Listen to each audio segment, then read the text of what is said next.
Want to bet that these are going to be lame. Apparently if you go to any Regal theater, or I don't know if it's Regal or just any theater, they give out these Pokemon cards. Alright, let's see what they are. Damn, how do I open this?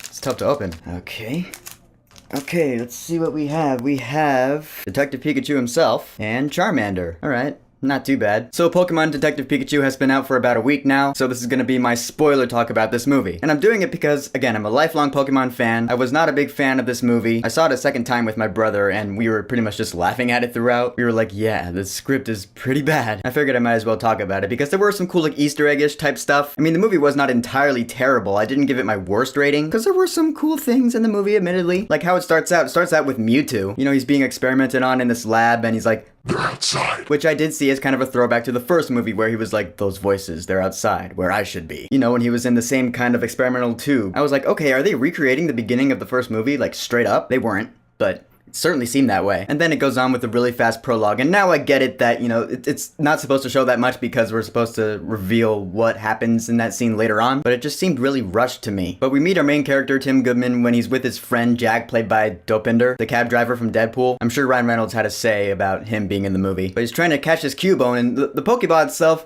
I don't know if it looked like a toy or if it looked legit. I mean, I guess it looked fine enough. In the scene with the Cubone, I know Cubone's story because, again, lifelong fan. Cubone is a lonely Pokemon that wears the skull of its dead mother, usually. Or I guess it could be any dead relative. But this was a pretty good scene because he tries to catch it, but then it breaks out of the Pokeball, which happens all the time in the games. Sometimes it's pretty frustrating. But the Cubone breaks out of the ball, it uses Boomerang, and so, alright, I'm like, alright, this is a fun scene. But then Tim learns about his father's accident, so he goes to Rhyme City. And in this little opening video that's like intro to Rhyme City that he's watching on the train, it's like the backstory of Rhyme City where, oh, people in Pokemon, they live harmoniously, there are no trainers, no battles. And I was like, that's kinda lame. Come on, if I'm watching a live-action Pokemon movie, I'm gonna wanna see a battle or two. That's not a ludicrous request from a Pokemon movie. And sure enough, there are a couple of battle scenes in this movie, but just when I heard that there are just no battles, no trainers, no Pokeballs in Rhyme City, I was like, oh, this is gonna be boring. Also, the fact that most, if not all, of the Pokemon you see in this movie were in the trailers. There's no real shock when you see, oh, it's that Pokemon. There was never that moment in the movie because we saw them all in the trailers. Well, except for Ditto, I guess, and Slaking, and Totodile in that one frame, and there were a couple of Rattatas going around. Alright, fine, there were a couple, but they were never prominent. They were always in the background. Come on, wouldn't it have been cool to have seen like an Onix or something, or maybe even a Steelix? I would love to see what a live-action Steelix looks like. Or how about one of my favorite Pokemon, Magnezone? I love Magnezone so much. I would have loved to have seen one of those in this movie. Maybe next time, if there is a next time. So Tim is in his father's old apartment, and that's where he meets Detective Pikachu, and they have their awkward little meeting, but then the Apom burst in because they were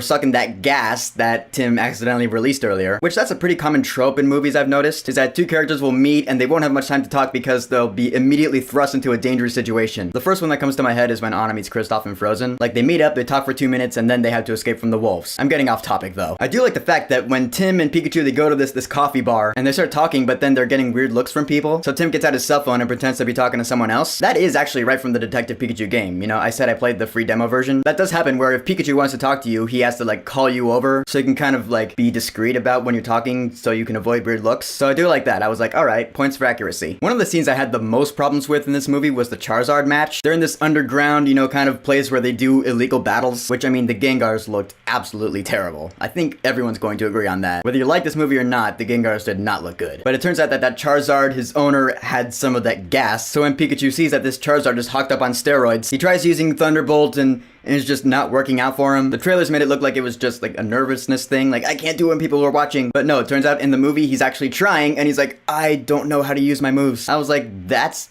lame. Come on, again, like it's not a ludicrous request from a Pokemon movie. I want to see a battle. I want to see Pikachu use a Thunderbolt against Charizard because no matter how weak it might seem, it would be super effective. Charizard is a flying type and flying types are weak to electric type moves. So Thunderbolt would have done some damage, but no, it pretty much ends up being a chase scene, which is just lame in my opinion. And then the very end where that Magikarp just seems to evolve as if on cue. Pikachu takes this Magikarp and he's like, okay, yeah, it evolved into Gyarados and when it does, we can escape. I was like, yeah, it's not going to evolve right on the spot. Right? No, it does. It just goes and this giant Gyarados just seems to come out of nowhere and then it just uses like this, I don't know what move it used, probably Surf. I was like, okay, that was straight up convenient, like Deus Ex Gyarados. So bad, dude. Just not obeying the rules of the Pokemon world. Maybe that Magikarp was at level 19 and like a lot of XP and so it just needed a little more to evolve.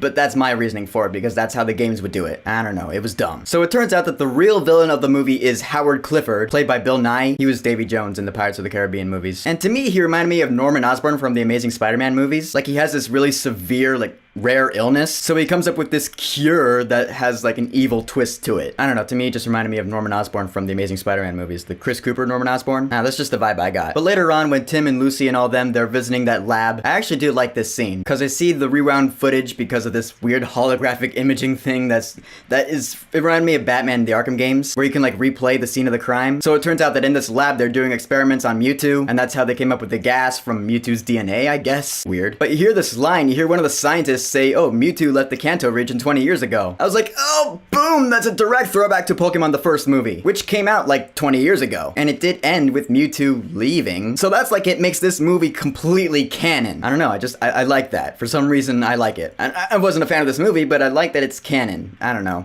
It's weird. It's like, in a way, this movie is a kind of sequel to Mewtwo's story, but not really. Whatever, it doesn't matter that much. Does it? How about that giant Torterra scene? That was dumb. That scene seemed completely pointless to me. Like, they're running, like, the hills are kind of folding in on each other, and in the trailer, I was like, what's going on there? I did predict that would be, like, some Pokemon using a psychic move. And in the movie, Pikachu thought the same thing. Like, oh, Psyduck's confusion, like, it messed with our brains, so we're just seeing this. It's not real. But then it turns out to be completely real. And it turns out that it's the Torterra that were on the growth thing, those Torterra that were in the experiment case, and it said growth enhancement on the display there. And Lucy Stevens is like, this is the Torterra garden, and you see these giant Torterra just raise up out of the ground. I was like, oh no. I get it, yeah, Torterra have, you know, trees on their back. Torterra's an awesome Pokemon, he is. But this scene was just completely pointless. It's not like they get up and start walking around, they rise, and then they go back down. Now, there have been giant Pokemon in the anime before, but this reminded me of like that lion turtle from Avatar: The Last Airbender. But it didn't work as well in this movie as it did in Avatar: The Last Airbender. Well, let's get to the ending twist, because this is the worst part of the movie, in my opinion. Apparently, Howard Clifford's big villainous plan is that he wants to neurally transfer his mind over to Mewtwo's body, which he succeeds in doing. Already it's dumb. And he wants all of humanity to evolve into better versions of themselves, so he wants the Pokemon, while they're in their crazed state due to the gas, to merge with their human partners, so he wants human and Pokemon to literally become one? When I saw that for the first time, I was like, are you kidding me with this crap? That is so bad. And a few days later, I was still thinking about it, and I thought to myself, if this were an animated movie, like hand-drawn anime style, would it work any better? Would it be more believable? I really don't know the answer to that question. But as far as this live-action movie goes, it was just stupid. Come on, you see Mewtwo step out of this cage, and he's like, I did it. I have Howard's mind and Mewtwo's body. I was like, oh no. My brother and I, we were just laughing. We were like, oh, this is bad. And so while this throwdown is going down, like Pikachu's trying to stop Mewtwo, he has his powers now, so he's using Thunderbolt and Volt Tackle and stuff, and alright, cool-ish. We have Tim, who's up in that building, you know, he's trying to get to Howard, who has the neural thing on his head. But then you have that Ditto, and alright. Those of us Poke fans, we know that Ditto is the transforming Pokemon. It can transform to any Pokemon that it sees, I think. And I actually do like how it got the eyes right. Like, it has these little beady eyes, so whenever it transforms into something, you can still tell it's a Ditto because it has the little beady eyes. So in the movie, it did the same thing. When it transformed into a Machamp, it still had a beady eyes, but it was a Machamp with beady eyes. It looked spooky. But I have never, in all my days as a Pokemon fan, known any Ditto that could transform into a human being and use Taekwondo or whatever. Like, it transforms into Lucy and starts doing, like, kickboxing moves. I was like, nah, that Ditto should not be able to do that. It is explained that this Ditto is genetically modified. It was one of the experimented Pokemon in the lab, so I was like, alright, fine, but it was still weird to me. Just a lot of things in this movie that had me going, no, I don't like that, I don't like that, I don't like that. They added up, and I wasn't a fan. Right down to the fact that after it's all over and Howard's arrested, Mewtwo comes up, he's like, there's still one thing I have to solve. The mystery of Pikachu's amnesia and your missing father, and guess what? Pikachu has been your father all along. And it turns out, yeah, Ryan Reynolds himself is in this movie, as Tim's dad, Harry Goodman. When he showed up in the movie, I was like, oh, you gotta be kidding me. But that does bring up an issue and a pretty big plot hole in my opinion. And it comes in the form of a question, which is, shouldn't Tim have been able to recognize his father's own voice coming out of a Pikachu? I mean, maybe he and his father weren't that close, but...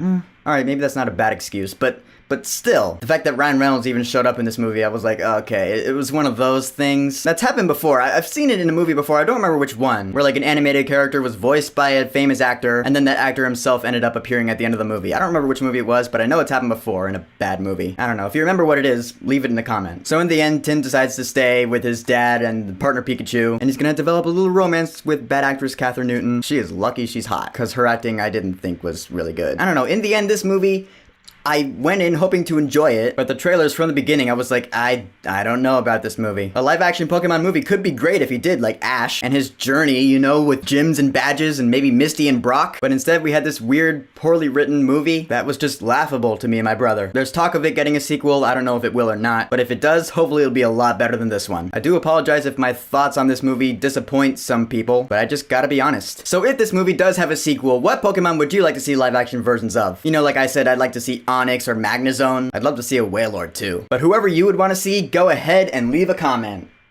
And don't forget to subscribe.